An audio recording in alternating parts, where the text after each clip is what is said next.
ایک بادشاہ نے بکرا پالا ہوا تھا، اس کو اس سے بہت محبت تھی، اس کی خدمت کے لیے ایک خاص بندہ تھا جو روزانہ اس کو ملائی کھلاتا تھا۔ بادشاہ کو پتہ چلا کہ یہ بندہ کرپشن کرتا ہے، یہ ملائی آدھی خود کھاتا ہے آدھی بکرے کو کھلاتا ہے۔ اس نے اس بندے کے اوپر ایک اور بندہ رکھ دیا کہ دیکھو مجھے اپنے بکرے سے بہت محبت ہے اور تم نے بس یہ دیکھنا ہے کہ پوری کی پوری ملائی بکرے کو ملے۔ اور جب دوسرا بندہ آیا تو پھر کیا ہونے لگا، آدھی ملائی وہ پہلا کھاتا آدھی دوسرا کھاتا، بکرے کا حصہ پھر کم ہو گیا۔ بادشاہ کو پھر پتہ چلا، اس نے تیسرا بندہ رکھا۔ اب جب 3 ہو گئے تو وہ تینوں مل کر کھاتے تھے، بکرے کا حصہ پھر کم ہو گیا۔ بادشاہ کو پھر پتہ چلا، اس نے چوتھا ایماندار بندہ ڈھونڈ کے رکھا۔ اس نے کہا کہ تم نے نا خیال کرنا ہے بس پوری کی پوری ملائی اس بکرے کو ہی ملے۔ اب وہ چوتھا آیا، اس نے بھی کھانا شروع کر دیا۔ آخر کیا ہوا کہ وہ چاروں مل کر پوری ملائی کھا جاتے تھے، اور جو شاپر پہ تھوڑی لگی ہوتی تھی نا وہ جا کر بکرے کے منہ پہ ایسے مل دیتے تھے تاکہ بادشاہ کو یہ لگے کہ اس نے بھی ملائی کھائی ہے۔ اور یہی سب کچھ پاکستانیوں کے ساتھ، پاکستان کے ساتھ ہو رہا ہے۔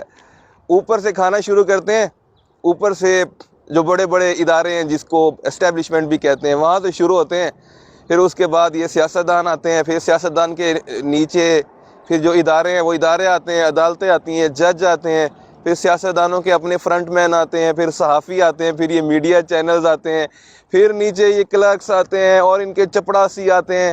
یقین کریں اوپر سے لے کر نیچے تک، نچلے لیول تک یہ ملائی سارے کھا جاتے ہیں۔ اس کے بعد پاکستانی عوام کے منہ پر آ کر یہ شاپر مل دیا جاتا ہے۔ شاپر مل کے کہتے ہیں دیکھو تم دیکھو ہم عوام کی خدمت تو کر رہے ہیں، عوام کو بھی تو دے رہے ہیں۔ اور پھر جب عوام کو پتہ چلتا ہے، بکرے کو پتہ چلتا ہے کہ میرے ساتھ تو یہ کرپشن ہو رہی ہے، تو پھر کیا کہتے ہیں کہ اس کرپشن کے ساتھ دنیا کے بہت ممالک نے ترقی کی ہے، ہم بھی ترقی کر لیں گے، آپ ہمیں ایسے ہی ایکسیپٹ کرو۔ ہم جو 75 سال سے یہ ملائی کھا رہے ہیں نا، ہمیں یہ کھانے دو، آپ کا کیا ہے، آپ بکرے ہیں، آپ کے منہ پر ہم ملتے رہیں گے۔ اور رہی بات ترقی کی، تو ترقی تو اور بہت سارے ممالک ایسے ہیں جو اس کرپشن کے ساتھ ترقی کرتے چلے آئے ہیں۔ یعنی ایک تو آپ کی ملائی کھا رہے ہیں، اوپر سے کہہ رہے ہیں کہ نہیں ہمیں ایکسیپٹ بھی کرو، ہمیں ملائی کھانے دو۔ اور نیب قوانین میں ترمیم کر کے اب جتنی ملائی کھائی تھی اس کو انہوں نے حلال بھی کر لیا، وہ حرام ملائی کو انہوں نے کہہ دیا جی حلال تھی، اور آئندہ کے لیے ہمیشہ کے لیے انہوں نے حلال کر دیا، کیونکہ وہ نیب کو بھی ساتھ ملا کے اس کو بھی ملائی کھلائیں گے۔ اب ایک ادارہ بچا تھا وہ بھی انہوں نے اپنے انڈر کر لیا۔ اب اس سے اوپر کی چیز، ورسٹ چیز یہ ہے کہ یہاں پاکستان میں کیا ہوا ہے کہ وہ جو بادشاہ تھا، جس نے جو طاقتور تھا، جس نے یہ سارے ملازم رکھے تھے بکرے کو ملائی کھلانے کے لیے، بڑی عجیب سی بات ہے پاکستان کے اندر وہی بادشاہ بھی ملائی کھانے لگ گیا۔ اب وہ طاقتور تو وہی تھا، اب عوام کیا کرے؟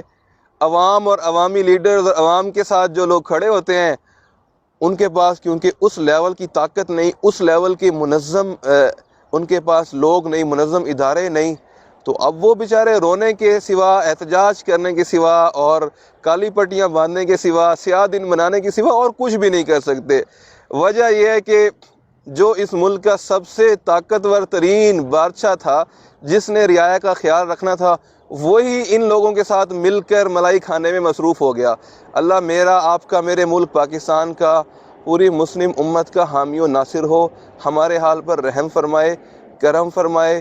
میں نے ہنس کے آپ کو یہ واقعہ سنایا، لیکن یہ ہنسنے کا نہیں، یہ رونے کا مقام ہے، اور ہمارے ساتھ بالکل ایسا ہی ہو رہا ہے۔